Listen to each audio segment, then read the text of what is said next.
अजित पवारांच्या पश्चात लागलेल्या बारामतीच्या पोटनिवडणुकीत काँग्रेसनं आपला उमेदवार म्हणून आकाश मोरेंना उमेदवारी जाहीर केली आहे। अजितदादांच्या राजकीय कारकिर्दीत त्यांनी अनेक वर्ष काँग्रेसची सोबत केली, पण याच काँग्रेसनं अजितदादांच्या पश्चामध्ये त्यांच्या पत्नी सुनेत्रा पवार यांच्या विरोधात उमेदवार दिल्यानं काँग्रेसवरती टीका व्हायला लागली आहे।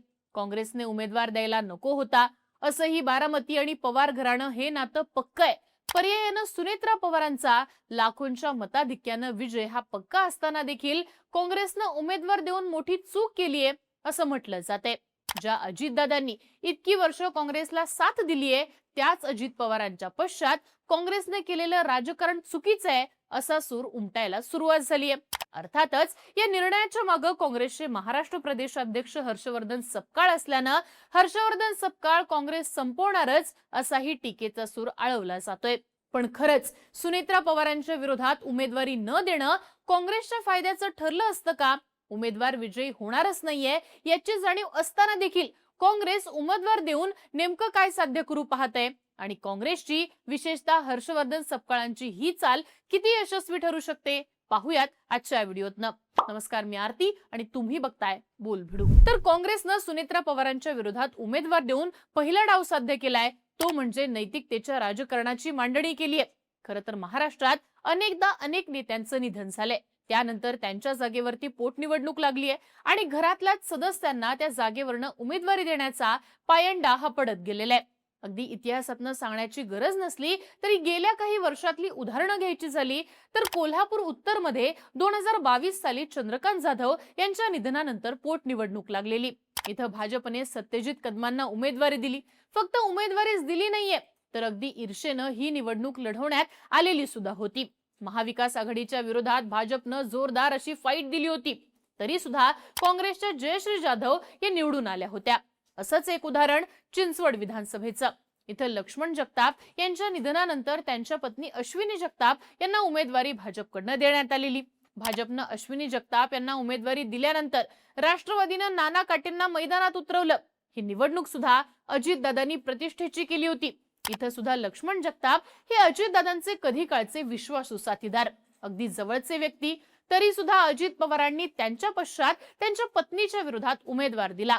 तर पंढरपुरात भालकेंच्या पश्चात त्यांच्या मुलाच्या विरोधात भाजपने विशेषतः फडणवीसांनी उमेदवार दिला होता आणि भालकेंचा पराभव करून समाधान अवताडे हे विजयी देखील झाले होते। अर्थात गेल्या 4 ते 5 वर्षातली ही ठराविक उदाहरणं। पण यात दिसणारी गोष्ट काय तर अजित पवार असू देत किंवा भाजप यांनी पोटनिवडणुका बिनविरोध केलेल्या नाहीयेत। आता शरद पवार गट यापासून अलिप्त राहिलेला आहे का? तर तसंही नाहीये। त्यासाठी सध्याच राहुरीचं उदाहरण पाहता येतं। सध्या राज्यात 2 ठिकाणी पोटनिवडणुका होत आहेत, एक बारामती तर दुसरी राहुरी मतदारसंघात। राहुरीमधनं शिवाजीराव कर्डिले यांचं निधन झाल्यानंतर भाजपने इथनं त्यांच्या मुलाला म्हणजे अक्षय कर्डिले यांना उमेदवारी दिली आहे। तर प्राजक्त तनपुरे ही पोटनिवडणूक लढण्याच्या तयारीला लागलेले। शरद पवार गटाकडनं तनपुरेंना उमेदवारी देखील मिळेल असं चित्र होतं, पण ते सध्या रवींद्र चव्हाण यांच्या सोबत दिसल्यानं ते भाजपला मॅनेज झालेत असं बोललं जाते।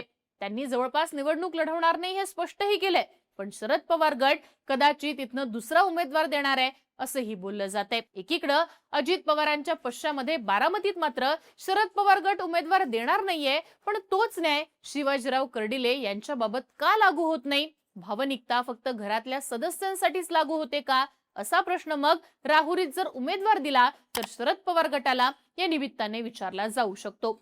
थोडक्यात पोटनिवडणुकांमध्ये सिलेक्टिव्ह अप्रोच प्रत्येक पक्षाचाच राहिलेला आहे। समोर उमेदवारच नसेल, भावनिक वातावरण हे अधिक प्रमाणात असेल तर उमेदवार न देऊन नैतिकता सांगायची आणि आपल्याकडे तुल्यबळ उमेदवार असेल तर लोकशाहीचे गोडवे गात निवडणूक लढवायची ही सिलेक्टिव्ह नैतिकता प्रत्येक पक्षाचीच राहिलेली आहे। काँग्रेसनं बारामतीतनं उमेदवार दिल्यानं नेमकं काय झालंय तर उमेदवार विजयी होणार नाही याची जाणीव असताना देखील सिलेक्टिव्ह नैतिकता झुगारून दिलेली आहे आणि ही महत्वाची गोष्ट काँग्रेसच्या हक्काच्या मतदारांना प्रभावित करणारी ठरते। काँग्रेसनं सुनेत्रा पवारांच्या विरोधात उमेदवार देऊन दुसरा डाव साध्य केलाय, तो म्हणजे शरद पवारांना शह देण्याची कृती। विलिनीकरणाची चर्चा ही राष्ट्रवादी जोरदारपणे सुरू होती। शरद पवार गटाचे नेते विलिनीकरण हे ठरलेलं आहे हे मीडिया समोर अहोरात्र सांगत होते।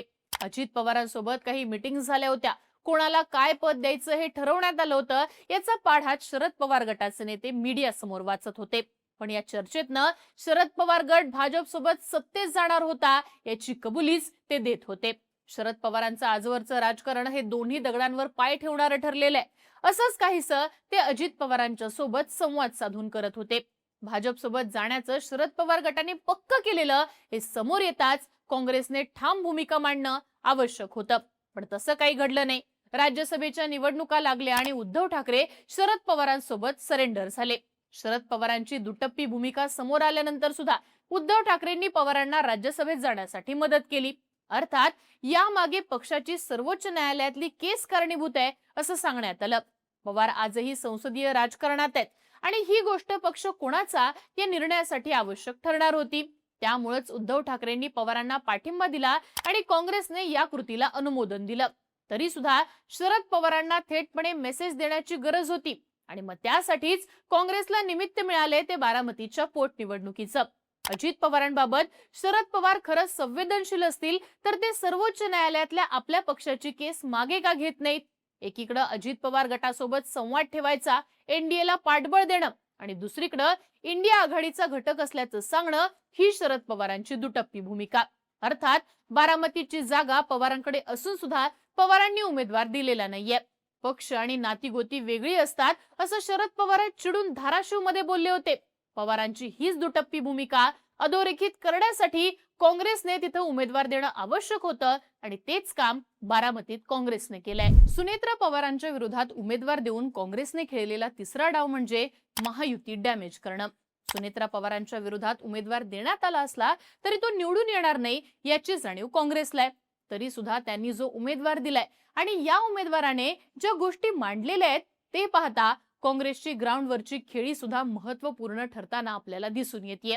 काँग्रेसने ॲडव्होकेट आकाश मोरे यांना सुनेत्रा पवारांच्या विरोधात बारामती पोटनिवडणुकीत उमेदवारी दिलेली आहे. मोरे हे माजी आमदार विजयराव मोरे यांचे सुपुत्र. त्यांनी 2014 साली अजितदादांच्या विरोधात काँग्रेसकडनं निवडणूक लढवलेली, ज्यामध्ये त्यांना फक्त 4000 इतकीच मतं मिळालेली. पण हे मोरे घराणं काँग्रेसचं एकनिष्ठ. आकाश मोरे हे वकिली करतात आणि काँग्रेसचे एकनिष्ठ म्हणून ओळखले जातात. सपकाळांच्या या कृतीमुळे काँग्रेसच्या विचारांची लढाई लढणाऱ्यांना बळ मिळू शकतं. याहून देखील महत्त्वाचे 2 फॅक्टर या उमेदवारामुळे उभा राहतात जे महायुतीला डॅमेज करू शकतात. त्यातला पहिला फॅक्टर आहे तो म्हणजे मोरे हे धनगर समाजाचे असल्याचा. बारामती भागात धनगर समाजाचा प्रभाव जास्त आहे आणि हीच वोट बँक सोबत ठेवण्यासाठी भाजपनं नेहमीच धनगर समाजाचा उमेदवार पवार घराण्याविरोधात देण्याचं काम केलेलं आहे. पर्यायानं जी काही पवार घराण्याच्या विरोधातली धनगर समाजाची वोट बँक आहे ती भाजपकडे. पण पहिल्यांदाच हे काम काँग्रेसनं केल्यानं काँग्रेस ही भाजपकडे शिफ्ट झालेली वोट बँक आपल्याकडे खेचू पाहतंय असं म्हणता येतं. दुसरीकडे अजित पवार गटामध्ये अंतर्गत मतभेद चालू आहेत. तटकरे, भुजबळ, मुंडे अशा 3 नेत्यांना सध्या टार्गेट केल्याचं बोललं जाते. हे तिन्ही नेते ओबीसी समाजाचे. पर्यायानं मराठा विरुद्ध ओबीसी राजकारणाचा एक पदर या राजकारणाला आणि अशाच वेळी ओबीसी उमेदवार मैदानात उतरवणं महत्त्वाचं ठरताना दिसून येते. याशिवाय दुसरा फॅक्टर इथं उभा राहतोय तो म्हणजे अजित पवारांना न्याय देण्याचा. अजित पवारांच्या अपघाताची FIR दाखल करून त्यांना न्याय देण्याचं काम अजित पवार गटाने करावं, मग मी माघार घेतो असं वक्तव्य आकाश मोरे यांनी केलंय. पर्यायानं अजित पवार गटाचे नेते हे फक्त भावनिक राजकारण करतायत पण अजित पवारांनाच न्याय देऊ शकत नाहीत हे परसेप्शन पहिल्याच दिवशी आकाश मोरेंनी तयार केले. समजा आकाश मोरे यांच्या मागणीप्रमाणे उद्या अजित पवारांच्या अपघाताबाबत केस दाखल झालीच तर अजित पवार गटच डॅमेज होईल, कारण अजित पवारांना न्याय देण्यापेक्षा स्वतःच्या उमेदवारीला विरोध नको म्हणून केस दाखल झाल्याचं परसेप्शन लोकांमध्ये तयार होईल. थोडक्यात केस दाखल झाली तरी अडचण आणि नाही झाली तरी अडचण या कात्रीमध्ये अजित पवार गट सापडतो. म्हणजेच काय तर पहिल्यांदाच काँग्रेसने हराकिरीची भूमिका सोडून ते डाव टाकायला सुरुवात केली आहे आणि हर्षवर्धन सपकाळांच्या नेतृत्वाचं हे समंजस राजकारण आहे असं म्हणता येतं. बाकी तुम्हाला काय वाटतं? काँग्रेसनं बारामतीच्या पोटनिवडणुकीत सुनेत्रा पवारांच्या विरोधात उमेदवार देऊन चूक केली आहे की बरोबर डाव टाकलाय? याबद्दलची तुमची मतं आम्हाला कमेंट बॉक्समध्ये लिहून नक्की कळवा आणि अशाच राजकीय घडामोडी पाहण्यासाठी बोलबिडूला सबस्क्राईब करा.